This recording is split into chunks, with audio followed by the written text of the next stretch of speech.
અમે તો સહી ખેડૂત પુત્રને ખેતરમાં વાવ્યો છે કપાસ, મહેનત કરી કરીને તૂટી ગયા તોય નિશાળમાં છોકરા થઈ ગયા નતા.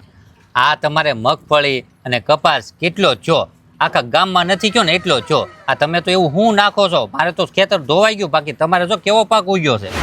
મારે તો થાય જ ને, હું ખેતરમાં નાખું છું એવી વસ્તુ. એવી વસ્તુ? એવું તો તમે હું નાખો છો, અમને તો કયો, અમે પણ નાખવી.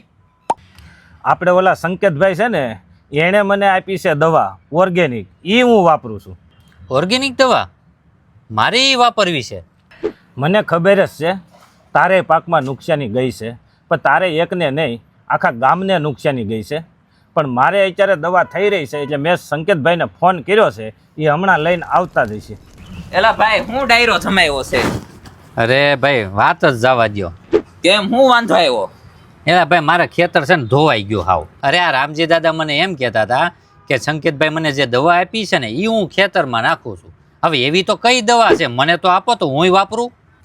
પૂછો રામજી દાદાને. રામજી દાદા કેવું ગ્રીન પાવર દવાનું રિઝલ્ટ? એક નંબર દવા. તો પછી તમે વાપરો આ દવા.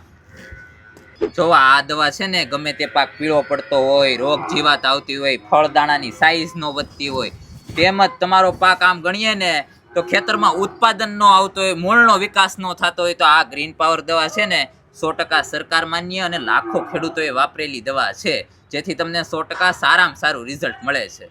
પંપે 100 ml નાખીને બધાય પાક ઉપર સ્પ્રે કરી દેવાનું, ઓલ ઇન વન દવા. આ લેવી હોય તો આ નંબર દેખાય ને એમાં ફોન કરી દેજો, ઘર બેઠા આવી જાય. જો ખેડૂત ભાઈઓ તમારે આજને આજ પાક બસાવવો હોય તો આ ગ્રીન પાવર પાવડર મંગાવી લો.